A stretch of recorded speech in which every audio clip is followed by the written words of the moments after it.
With Brian Kelly out, what realistic options does LSU have for its next coach, and what can they afford? We're talking about it. Locked on LSU. Here we go.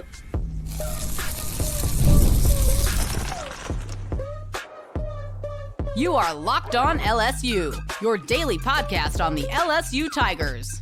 Part of the Locked On Podcast Network, your team every day.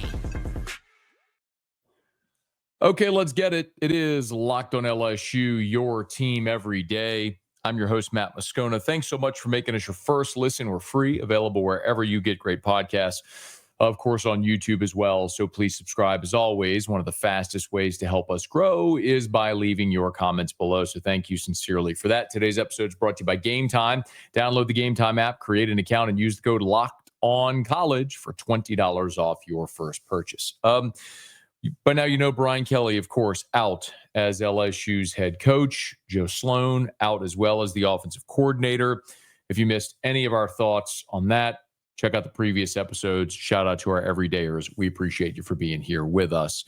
But as LSU will finish the remainder of this season with Frank Wilson as the interim head coach, with Alex Atkins calling plays, and we'll see what happens with the roster in the coming days, a lot of the focus and attention naturally is going to turn to who's next. And these are the types of things that in this current climate are going to happen very quickly. Now, LSU's not going to make a hire before the end of the season, but I'll remind you that in 2021, LSU hired Brian Kelly on November the 30th, so just a few days after Thanksgiving. So one of the benefits, remember then, they fired Ed Orgeron early in the season, and he coached out the remainder of the season as a lame duck coach. But it allowed LSU the opportunity to start tilling the soil and making phone calls and finding out what was realistic, what options were there, and starting to do their due diligence, vetting their options, and then getting a deal done. So as soon as the season ended, they could make their hire, move on into the December signing period, portal, etc. So no different right now. You have now 5 weeks remaining in the regular season, your open date, and then your final 4 games. And then a short time after that, you would anticipate that this will be a done deal with a new head coach. So for LSU's brass right now, the onus is on them to start moving this process along to see who that hire might be. It's always interesting when we look at what realistic options are there, what options that media may want, what options fans may want, what options are actually realistic options. For whatever it's worth, the odds makers over at BetOnline, by the way, these are not odds that you can actually bet on. Like, you can't place a bet at a sports book on these, but they're sort of hypothetical odds of who might be the next coach. So we've seen some of the offshore sports books put out odds. So, for example, like, you're not going to find these odds at our partner FanDuel, but some of the offshore odds put out odds, offshore books put out odds. And they've got Jon Sumrall from Tulane as the betting favorite at plus $1.50, meaning you'd have to bet $150 to win $100. Joe Brady next at 2-1, followed by Lane Kiffin at 4-1. Then James Franklin at 6-1, Eli Drinkwitz at 8-1. Then Jeff Brom, Brent Key of Georgia Tech, Jimbo Fisher, Clark Lee at 20-1. Marcus Freeman, wouldn't that be something? 25-1, same odds as Urban Meyer. Then some longer shots. Rhett Lashley, John Gruden, Kenny Dillingham, Lincoln Riley, Dabo Sweeney, Dan Mullen, who I actually don't think is a super long shot. Alex Golish, Dan Lanning at 66-1. Matt Campbell, Nick Saban further down the line. I think when you're having the conversation, you first have to start with who might actually be interested. And the name that everyone is going to start with is Lane Kiffin. And on Monday, Lane Kiffin, this is Lane Kiffin's Monday press conference following his team's win at Oklahoma this past weekend. And he was asked about Brian Kelly's firing, and he had this to say. I mean, very surprising. I mean, it's the college world we're living in now. You know, we really, if you think about it, we talk about the players now are like NFL players, you know, how they're paid. And now I feel like the college coaches now are more like the NFL coaches where, you know, the firings happen quicker. NFL coaches see all the time, they got 1-2 years, you know, and you'd be like, well, in college that doesn't happen, you know, because it's harder to build a roster and they give you more time. And so It's obviously not the case now. And I think it's a product of things that happen. I think that, Elko doing such a great job at A&M, I think puts in people's heads like, hey, these buyouts are ridiculous to pay, and, but I'm sure in A&M right now sitting there going, okay, well, yeah, that was ridiculous to pay, but I feel pretty good about that right now. So anytime something works, other people go, well, let's go do that. And so I think that's happened. And once it now has places accepting, to pay these buyouts, which I think is ridiculous, but that it's happening, then it's easier for the next team and the next team, to do it. So there's Lane Kiffin talking about ridiculous buyouts. For what it's worth, with his most recent win, Lane Kiffin, his contract rolls over. So his added year currently will be worth $9 million, with $7.2 million of that guaranteed. So you continue to see his salary there at Ole Miss balloon, and you're very likely going to see a scenario where Ole Miss is looking to pay Lane Kiffin even more. And we're having the conversation about Lane Kiffin because this is sort of the hot name that everyone's discussing. Florida would want him. There's conversation about Penn State. Well, now LSU has entered the chat. And remember, Lane Kiffin's agent is Jimmy Sexton, who's the coaching super agent, so to speak, who has all the big name coaches on his roster. It's worth mentioning that Lane Kiffin also was a guest Monday on the Pat McAfee show. And he said in no uncertain terms that money will not drive his decision. I have never made a decision based off of money, nor will I. For a lot of people, they're just like, well, money, and it does this and does that. I've seen too many examples in life where money does not buy happiness. So I am never going to make a decision off of money, nor do I care about it. Jimmy Sexton gets really mad when I say that. He's got enough. We got to get this. We got to get this. And I'm like, Jimmy, I don't care. And he goes, I do. I actually believe Lane Kiffin when he says money's not going to drive his decision. I think watching Lane Kiffin, certainly since the cycle 4 years ago when he was the coach at Ole Miss in his second year, he desperately wanted opportunities with LSU or Florida, didn't get an interview with either. And now 6 years into his tenure at Ole Miss, he said pretty openly that he needed Ole Miss more than Ole Miss needed him. And he looks like a very different man who, like, physically is different. He's got himself in great shape, but he seems to have a great relationship with his children. He's divorced. Not that getting into his personal life matters, but you talk to people around, like, he's got a good relationship with his ex-wife and his family. And so he's in a great spot. So to uproot that, it feels like would have to take more than just money. So what is that? He was also asked by McAfee if he addressed the rumors with his team. Yeah, I usually don't talk about it with the team because we've dealt with this for a number of years because our players have performed really well and won a lot of games here. And so this attention has come with that. I just thought last week it was important late in the week to address it on Friday just because we have so many new players. So they hadn't been here the year or the year before that where these job rumors and stuff would come up. And so I just told them, hey, this is a product of how you guys play is why they see the way that you play. So then people are like, fans are like, we want that system. And they say coach, but really it's the system of the players and the assistant coaches and what a good job they do. So I just told them that's a compliment to them. I think the biggest question with Lane Kiffin that he'll have to answer is, does he believe he can win a national championship at Ole Miss? If money's not the object, and I believe him, and money will follow with the success he's had wherever he coaches, if it's Ole Miss or LSU or Florida or Penn State or wherever he is next year, money will follow. And that's a reward of the success he's had, and that's warranted. But does Lane Kiffin feel like he can win a national championship at Ole Miss? And if he does not, then I think he would take the LSU job.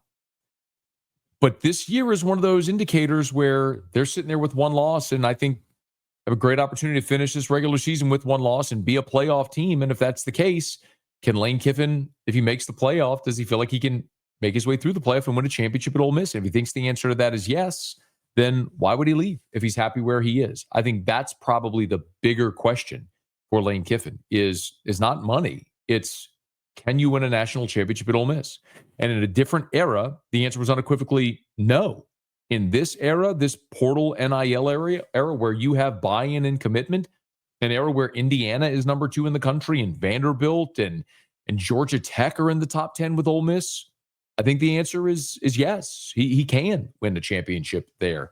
And if he believes that, then I think he stays. But maybe the other part of this question, which is massive, is what actually can LSU even afford? And that's what I want to talk about next. Locked on LSU, your team every day. The NBA is back, and there's no better place to get in on the action than FanDuel, the official sports betting partner of the NBA.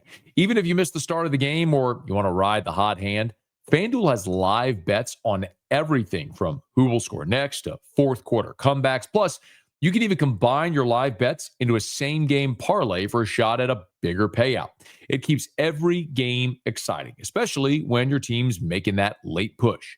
And right now, FanDuel is giving new customers $300 in bonus bets when your first $5 bet wins. So head to FanDuel.com to sign up and play your game with FanDuel, the official sports betting partner of the NBA.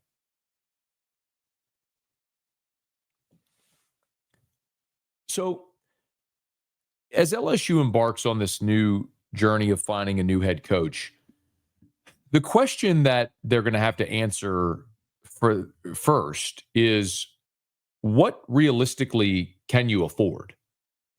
And I think this is going to be a fascinating process to unfold, because if you were with us on our reaction podcast after Brian Kelly was fired, I told you I relayed a conversation I had with an LSU booster who estimated that this entire process of buying out Brian Kelly for $54 million, buying out his staff, which will be another $10, $12 million, hiring a new coach, then the new coach's staff. The estimate was that this was going to cost $100 to $115 million. So the question is, what can LSU afford?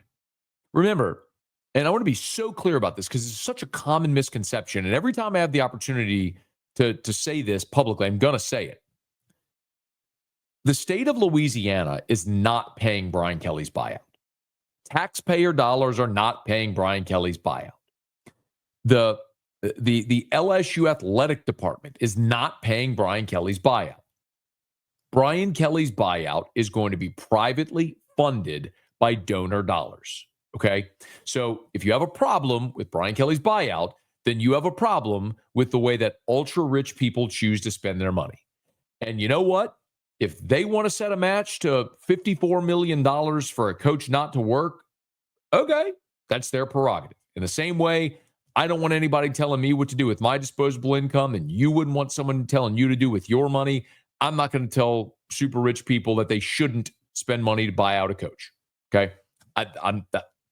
Spend your money on what you want. But what I won't do is allow there to be a misconception of where this money is coming from. This will be privately raised money from private donors that will buy out Brian Kelly's deal. Okay. Not state revenue. So don't tell me the state of Louisiana has bad roads and crime and they don't pay teachers enough and we're going to spend $54 million to pay a coach not to work. That's a factual inaccuracy. So don't go there. Okay. But that money that you would go raise from donor dollars to spend the $54 million for Brian Kelly not to work is $54 million that won't be going to something more productive. What if you were able to go raise that money to put toward your existing coaching staff, or your next coaching staff? What if you were able to put $54 million toward facilities or NIL vis-a-vis the collective, or business owners did it through true third-party NIL and rev share? That's $54 million that's not going into something more productive for your program. And then after you raise the $54 million to buy out Brian Kelly, if you want to go hire Lane Kiffin, this is going to cost you $100 million. So you also have to ask yourself, what do you have the appetite for? Remember, there's two ways you can go about doing this hire. You can you can go swing for the fences again and go for the home run hire, the big name. You could try to go lure Lane Kiffin or Dan Lanning from Oregon or Eli Drinkwitz or Jeff Brom, if you consider those the home run hires. I'm talking about sitting Power 4 head coaches that have big deals already. And to lure them away, you're going to have to guarantee them a really big number, okay? You could go that route, or you could go bargain shopping, so to speak. You could go get a group of 6 coach. You could go hire a coordinator. Maybe you could pull someone from the NFL like a Joe Brady, give him their first head coaching opportunity. And that will cost you decidedly less. But if you want to go for the big name, you have got to understand that is going to cost you $100 million. There's no way around that. If you get Lane Kiffin out of Oxford, you're going to have to make it financially worth his while. A man making $9 million a year isn't going to come to LSU for less than that. It's going to have to be a decidedly larger number with guarantees. So are you willing to take that risk again after you just had a contract like that bite you? And can you fundraise to support that type of contract? And I don't have the answer to that. That's something that the powers that be, the brass at LSU, will have to go through that process. Now, the other option is what I just alluded to. Could you go bargain shopping? Could you go after someone like Jon Sumrall at Tulane, who you could get for probably half of that number? That's something to consider. You could also structure contracts differently, where you have incentive-laden deals. Jeff Brom at Louisville has one of those deals that's incentive-laden. You maybe get a lower base, but when you hit incentives on wins or championships or other thing, there can be escalators in your contract. So the better you perform, the more money you make. And some coaches might be more interested in something like that. And if you're winning, no one has a problem paying a deal like that. For example, I just mentioned Joe Brady. Now, those contracts aren't public, but I had a source within the NFL in the agent world tell me that Joe Brady's contract currently with Buffalo is $1.8 million. He's making $1.8 million as the offensive coordinator of the Buffalo Bills. Could you pay Joe Brady $5 million to come be the head coach at LSU? I mentioned a guy like Kelvin Shepard, former LSU linebacker who's currently the DC with the Detroit Lions. Could you get Joe Brady to be the head coach for $5 million and Kelvin Shepard to be the defensive coordinator for $2 million? Well, now you've got a head coach DC combo for $7 million, which is combined less than what you're spending right now on your head coach. There are ways to go about doing it. It's just a matter of what approach are you taking with this hire? And we'll only know that when we know who is making the hire. And that's what I want to wrap up with next, because LSU has an athletic director right now in Scott Woodward, but I'm not so sure that's going to be who makes this hire. And I'll explain why next. Locked on LSU, your team every day. College football is back, and I couldn't be more excited. Tailgates, the rivalries, the energy in the stands, there's just nothing like it. But let's be real. Actually getting tickets can feel like more of a battle than the game itself. Endless queues, hidden fees, prices jumping at checkout. That's why I use Game Time, the app that gives the advantage back to the fans. It's the easiest way to score last-minute tickets at the best prices with no surprise fees. What you see is what you pay. I pulled up Game Time and in just a couple of taps saw amazing deals. I'm talking about your favorite college football games as low as $25. And the app makes it super simple. You can see the exact view from your seat before buying. They have zone deals where you pick the section and then Game Time picks the seats and you save big. So take the guesswork out of buying college football tickets with Game Time. Download the Game Time app, create an account, and use the code LOCKEDONCollege for $20 off your first purchase. Terms apply. Again, that's promo code LOCKEDONCOLLEGE for $20 off. Swipe, tap, ticket, go. Download Game Time today. Before we talk about who LSU is going to target as their head coach or what pool they're going to be fishing in, we have to know who's making the hire. And yes, LSU has an athletic director in Scott Woodward, but you can read the tea leaves around the state of Louisiana and the governor of the state of Louisiana to understand that may not be the case. Now, I want to be very clear before I go any further. I think Scott Woodward is an outstanding athletic director, and I hope he continues to be LSU's athletic director. The big knock on Scott Woodward that you will hear publicly is that he hired Jimbo Fisher and Brian Kelly, which saddled those two schools with gigantic buyouts. That's not exactly true. Scott Woodward hired Jimbo Fisher to a 10-year, $75 million contract, an average of $7.5 million per year. Now, at the time he signed that deal, 7.5 seemed ridiculous for a coach. But if you looked at it by the end of that contract, 7.5, like now, would be middle of the pack in the SEC. It was basically front-loaded. You took the risk on the front end, but it would alleviate on the back end.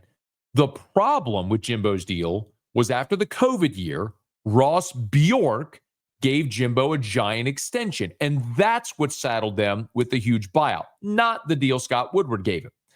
And as for the Brian Kelly deal, yes, it ended as a failure.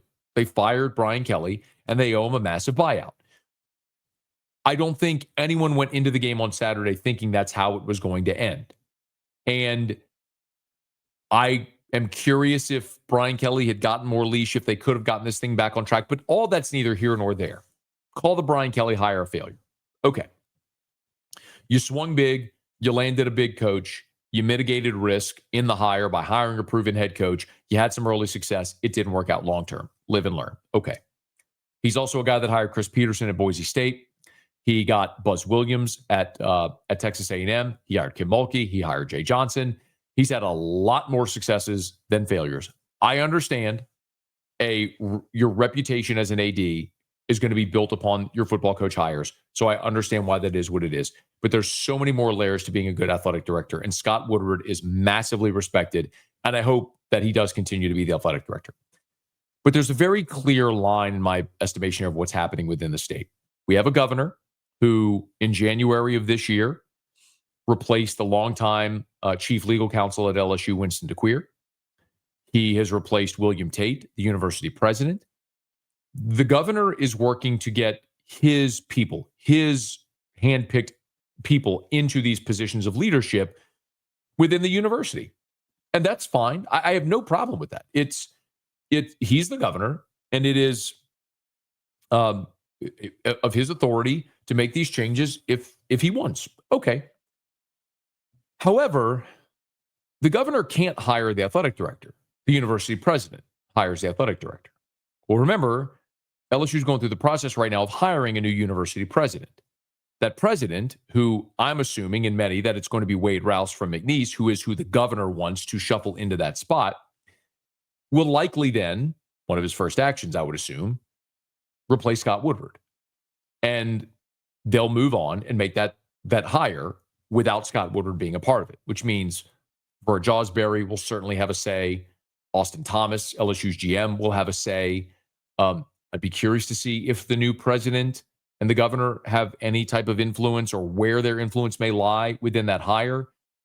Again, I hope Scott Woodward stays and has the opportunity because I believe Scott Woodward could lure Lane Kiffin or Dan Lanning. Like, he has landed those big fish before in these coaching searches.